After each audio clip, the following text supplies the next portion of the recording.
Hudson County View live on Uncut, and I'm your host. What you see is what you get, and what you don't is better yet, John Arhitis. Of course, the latest and greatest in Hudson County news. So quite a few items of interest since before the holiday. First of all, we're going to talk about a Good Samaritan in Hoboken attempting to rescue a man who jumped in the Hudson River off the waterfront. Obviously a pretty unusual situation. I haven't seen one like that in quite a few years. Unfortunately, the man who allegedly jumped into the river initially did not survive, so we'll give you the details about what happened about that. We're also going to talk about what's going on in Jersey City. Obviously, they had their annual Independence Day celebration over at Exchange Place. So we had that show headlined by Flo Rida. He's got a number of hit singles in the early 2000s into the 2010s. So, that was a guy that a lot of people were happy to see. We also saw New Jersey's own Shaquille O'Neal, a Newark native. He DJ'd under his pseudonym Diesel.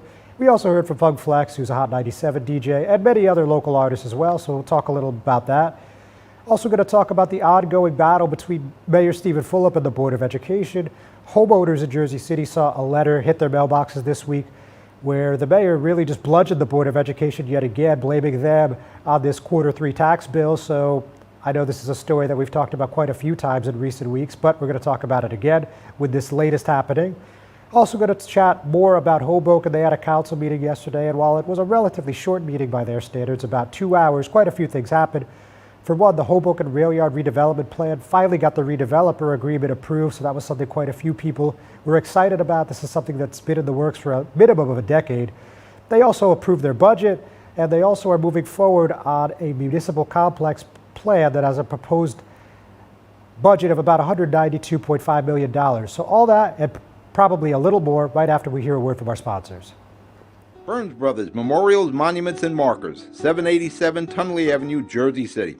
Hudson County's only monument maker, serving all faiths and cemeteries. Design, studio, and large inventory on site. Cemetery inscriptions and custom orders welcome. Burns Brothers Memorials, Monuments, and Markers, 787 Tunley Avenue, just south of Secaucus Road. Craftsmanship that will last for all eternity. Burns Brothers, Jersey City, Albert H. Hopper, North Arlington. Visit us on the net. Stevens Jersey City Ford Certified Parts and Service, located at Route 440 and Communipaw Ave, is your #1 source for Ford and Lincoln automotive needs. We use certified Ford Motorcraft products to keep your Ford running in top shape. Motorcraft parts are backed with the Ford warranty, which includes a 2-year unlimited mileage guarantee. Our team will have the right Motorcraft part to ensure the best performance from your Ford or Lincoln. You can order in person at the parts counter or online. Let us help keep your Ford or Lincoln in the best shape at Stevens Jersey City Ford.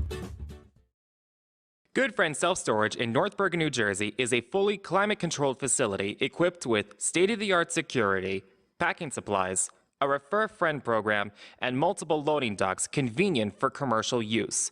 Located just off of Route 3 at 4301 Tunnelly Avenue, Route 1 and 9. Call 201-867-2444 or visit us on the web today. Good Friend Self-Storage. Let us be your good friend. Hudson County View live on Uncut, John Arhitis. So let's talk about this Good Samaritan situation that I mentioned over in the Mile Square City. So kind of a, again, unexpected and just unusual turn of events. So this was on the evening, late evening hours of July 2nd. And long story short, a Good Samaritan unsuccessfully tried to save a man who jumped in the Hudson River. And the man that unfortunately passed away was a 52-year-old Jersey City man who has not had his name released at this time. So we heard from the police department in Hoboken, and they said at 8:02 p.m., that was, again, July 2nd, 911 calls came into the police and fire departments on reports of 2 people in the river. And officers Aaron Fott and Christopher Burrell arrived on scene and noticed a man floating face down in the river. So they arrived, that's the Hoboken Fire Department arrived, and they noticed that one man was climbing out of the river. Obviously, this was the man that tried to save him. Turned out he was actually a 63-year-old Hoboken resident that jumped in, quickly in hopes of trying to save him. Unfortunately, those efforts were unsuccessful.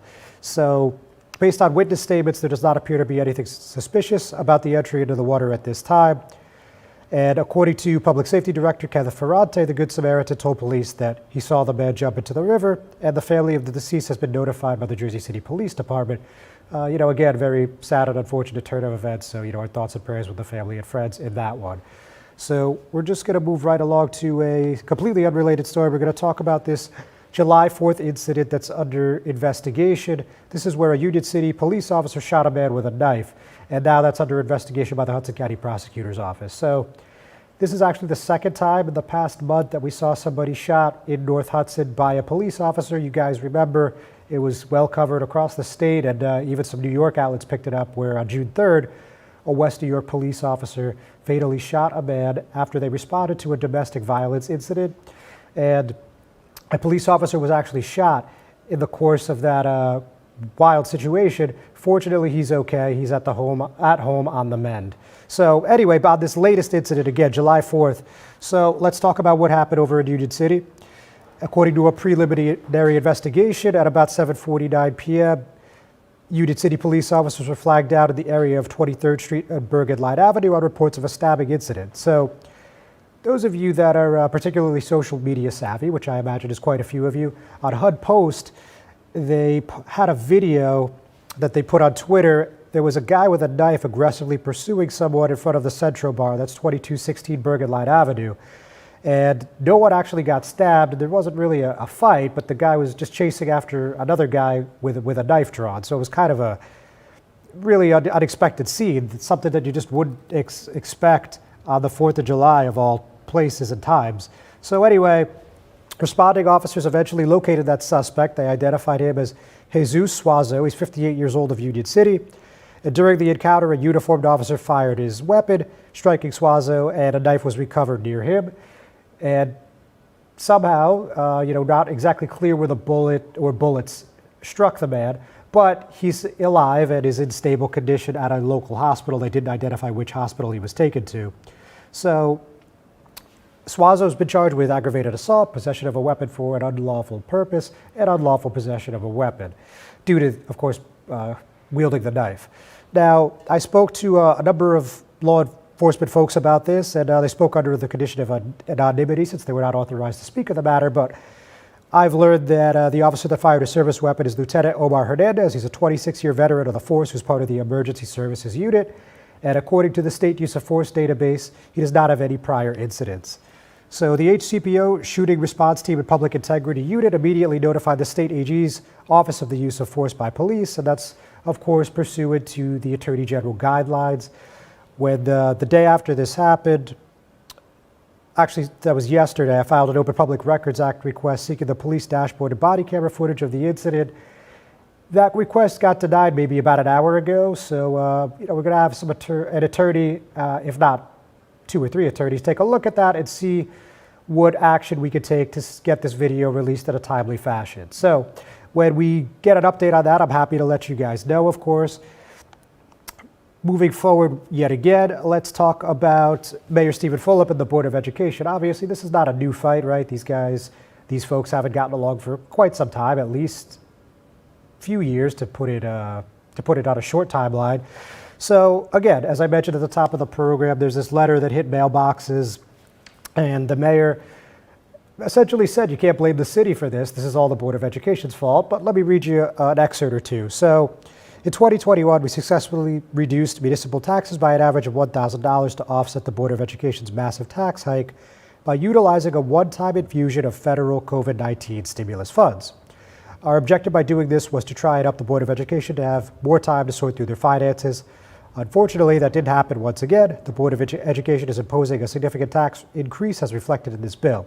Again, we've talked about this topic quite a few times, I think at least 3 times in the past 2 to 3 weeks, and it's a big tax hike for a lot of residents. This Q3 bill is as much as a 30% increase for some residents, and people obviously want answers. The Board of Education certainly did have a fairly hefty tax increase this year, $973 million, actually nearly $974 million budget. Annual tax increase $1,608 on a home evaluated at $460,000. As far as the municipal level goes, it's a $695 million budget, and it's a tax increase of about $1,030 per household, assessed at $470,000. So this is obviously something that we're going to see continue for many weeks, if not years, and we're going to keep you updated on the latest and greatest. You remember last week the mayor said that he'd like to see The school board election's back in April, so we're going to see if anyone's going to take the initiative to get a referendum in November. If anyone decides to do so, they got to submit their petitions by August 25th. With that, we're going to take a break. We'll be right back. Consumer Carpets, 3408 Kennedy Boulevard in the Jersey City Heights, your one-stop store for residential and commercial floor treatments, carpeting, linoleum, tiles, laminates, hardwood floors, area rugs, remnants, all major brands, all in stock. Free estimates, same-day installation. Consumer Carpets, it's savings, selection, installation. Credit cards and debit cards accepted.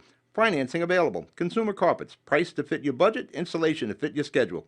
On the net at consumercarpets.com. Consumer Carpets, Jersey City, 201-792-2712.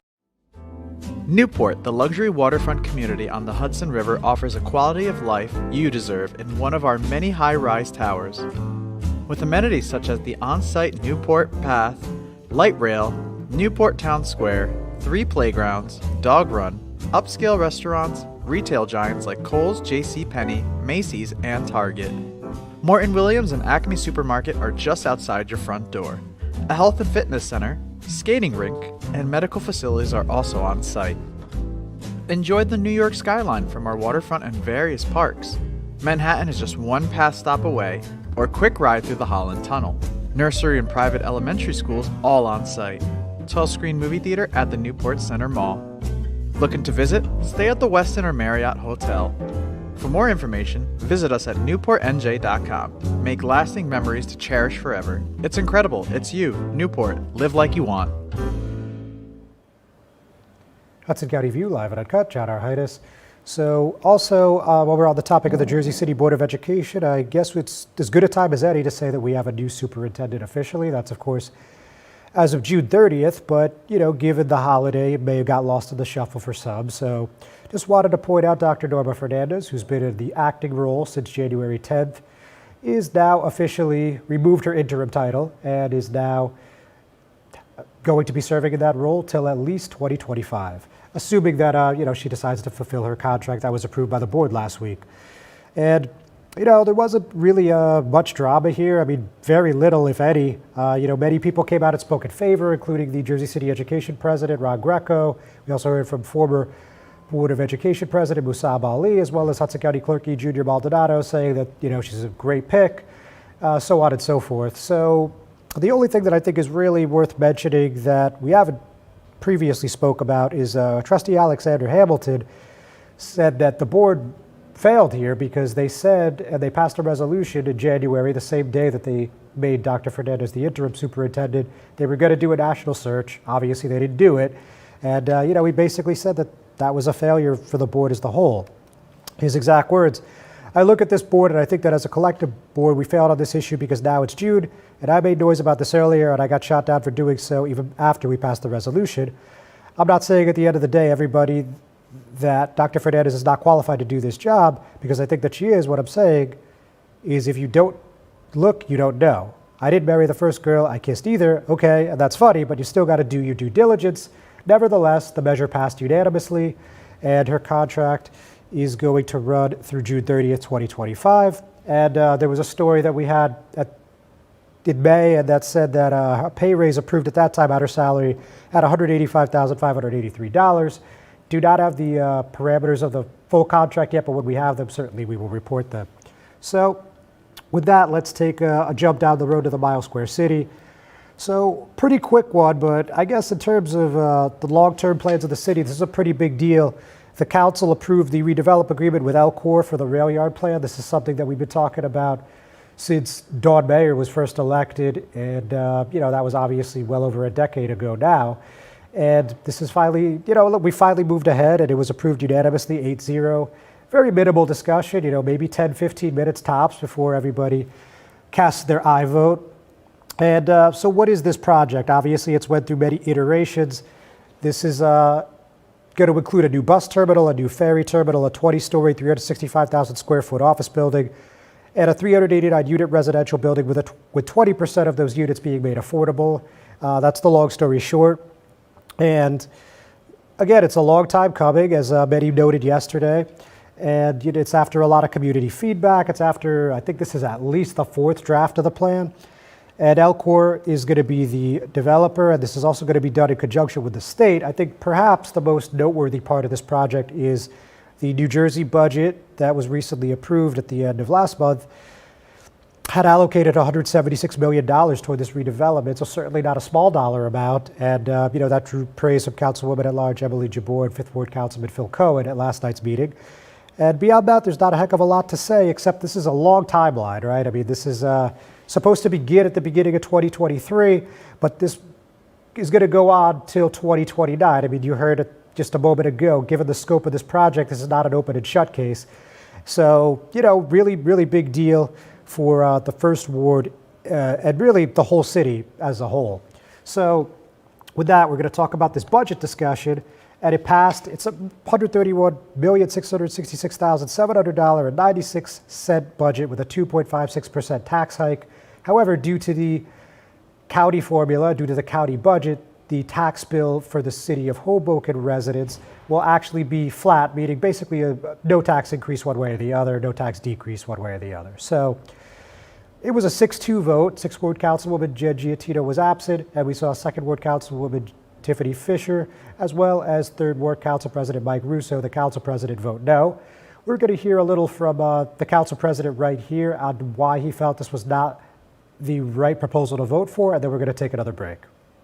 With that amount of money, and with some more money from the parking utility, and potentially $100,000 of the surplus in our water utility, we could have looked at something under 1% on the municipal levy, which would overall reduce taxes for the residents in the city of Hoboken.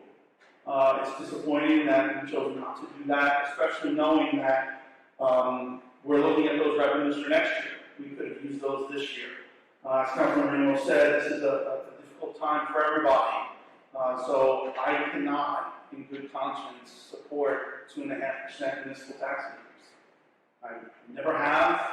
Last year we had a 2% decrease, and we're eradicating that now. We're taking that small little savings that we gave to every resident in the city of Hoboken, we're taking that back this year. And that for me is just unacceptable. So I appreciate all the efforts. I absolutely agree we're in a better place than we were. 5.6% is absolutely, I don't think ever was going to happen. But right now, I can support a 2.6% increase. Introducing the all-new Ford Maverick. A truck for people who do stuff. And people who make stuff. People like Gabrielle Union. I make this look good, don't I? Who haul whatever they want to wherever they want. Like wood to build things made of wood with. And friends to get weird with. It's for long trips that the standard hybrid engine with a targeted EPA estimated city fuel economy rating of 40 miles per gallon helps with. That an 8-inch touchscreen connects with. And any trip that this interior makes more comfortable. But we'll let Gabrielle tell you all about it. Or I could just tell them it's a Ford truck that starts at less than $20,000 MSRP. Yep, that works too. The all-new Ford Maverick. Built to defy expectations.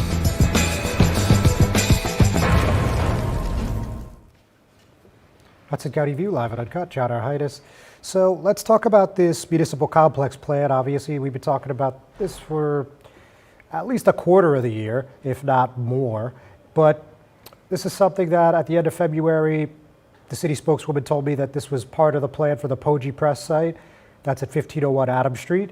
And this is at first it was supposed to be a public safety complex. It was going to be the police department, the fire department, Office of Emergency Management, and the Volunteer Ambulance Corps.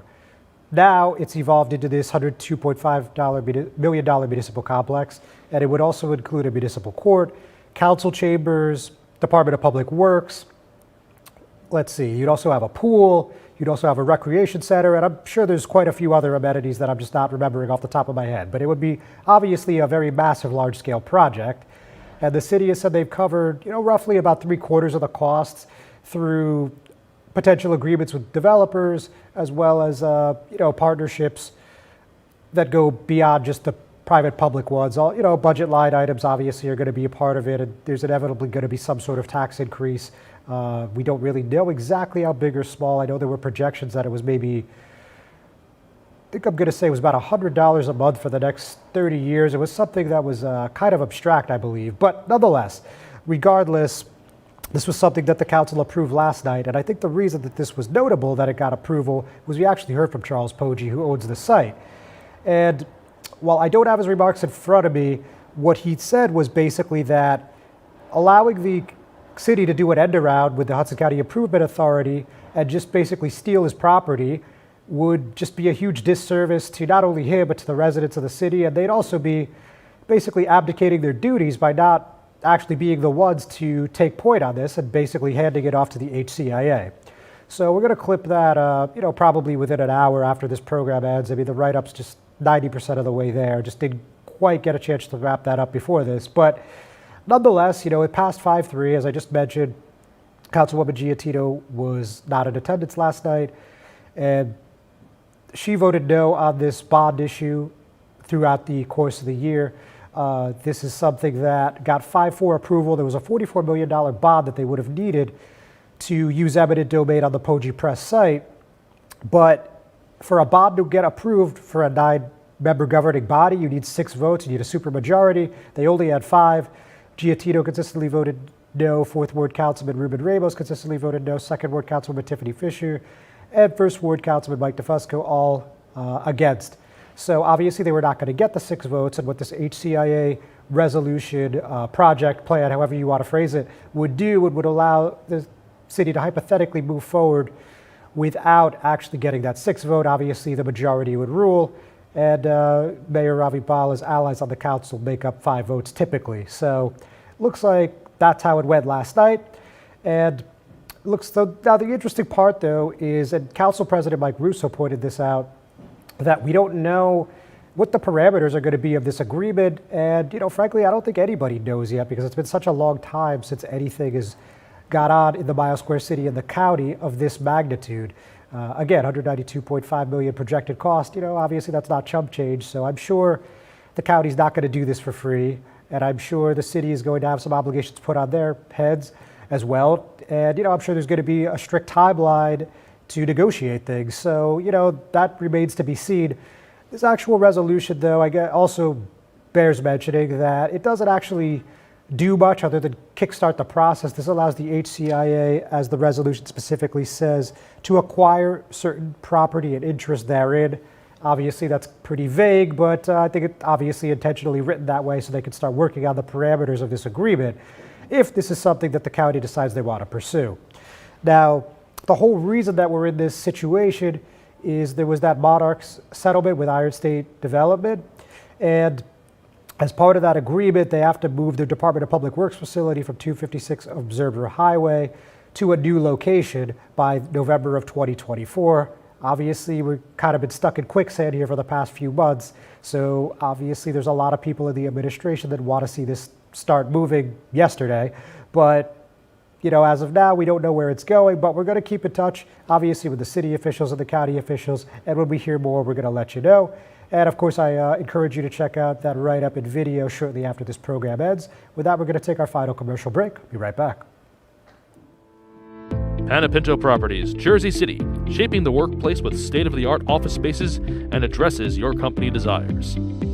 Building residences that define your home environment, adjacent to all modes of transportation with on-site parking available. The right address, the right lease. Call 201-521-9000 or visit online at panapintodevelopment.com. Panapinto Properties, building Jersey City for everyone. Not everyone celebrates the birth of a baby. You have options. Don't panic. New Jersey has safe havens for unwanted infants. Leave the baby with staff at any hospital, ER, police or fire station, or rescue squad. Call the number on your screen for safe haven locations or go to www.njsafehaven.org. No shame, no blame, no names. Safe Haven. Hudson County View live at Uncut, John Arhitis. So let's also just briefly talk about the inaugurations last week. So that was on Friday. So in Weehawken, we saw Mayor Richard Turner elected to his 9th term. Obviously, 8 full terms makes him the longest serving mayor currently elected in Hudson County. And the ninth term looks like he's going to go a full 36 years. So that's, that's certainly a long docket, I should say, of public service. So he returns to the dais with First Ward Councilwoman Carmela Silvestri Arrett, Second Ward Councilwoman Rosemary Lavigno, Third Ward Councilman Robert Sosa, and Councilman at Large David Curtis. So that was at City Hall, and had all their friends and family on hand. The only thing that I'll mention beyond that is the mayor talked about fixing Park Avenue, working on completing the waterfront park, having electric charging stations coming. He mentioned hybrid police cars, and he also praised the council for their honesty and integrity. So we'll leave it there. Congratulations to them on another full 4 years. And of course, in Bayonne, we had a much more elaborate ceremony. This was Mayor Jimmy Davis's third term, and actually it was his third clean sweep in a row, which is, of course, extremely difficult to do in Hudson County and really anywhere else. But so that they went like a full 2.5 hours. They had a band, they had a few singers, they had quite a few guest speakers. And at the end of the day, I think the important points here are that we have a new council president. Obviously, in the May 10th municipal elections, we saw Sharon Ashdodrowski challenge Mayor Jimmy Davis. And there was, of course, a third candidate in the race, Dr. Mitchell Brown. But the real fight was between Ashdodrowski, who ran with Davis twice, and the incumbent mayor. And it was a little closer than some expected. But at the end of the day, Davis avoided a runoff by just over 100 votes. And that was in the books, obviously. So with that said, in order to run for mayor, Ashdodrowski had to vacate her at-large council seat, as well as the council presidency. So now we have the new elected council president is Third Ward Councilman Gary Lapalusa. Not a big surprise. He's the longest tenured councilman in the Peninsula City. And, a lot of people would say this one is overdue. So with that, I'll just take you to a couple of his remarks. He said, in part, I can't emphasize enough the value of creating local jobs, and thousands more are coming very soon. I'm proud of being an integral part of rebuilding Bayonne. Obviously, they were talking about something such as refurbishing Russell Golding Park. He was also talking about, that new UPS facility coming to the Motby area. They were talking about the Movio Studio ferry service, things along that nature that are supposed to be an economic boon for the city.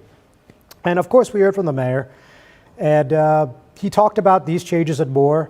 And when he was talking about these former industrial sites becoming residential developments, he said, it's great to see them take advantage of light rail access, waterfront views, or both. And he also noted it was an industrial center for a long time. It was a military site for close to a century. Change may be uncomfortable, it may be upsetting, it may be unsettling, but change is necessary, and change is another name for growth. He even noted that the Bayonne Bridge has changed, and it's nothing like the way it used to be. And he joked that everything in government, with the exception of mask mandates, takes longer than you think it will. And, that seems like a pretty true statement.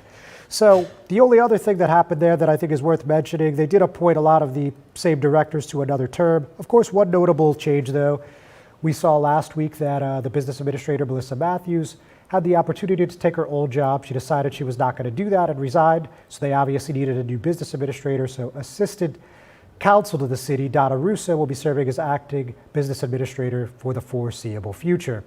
With that, ladies and gentlemen, our last show for the summer season will be next week. So we hope you'll join us. We'll see you then.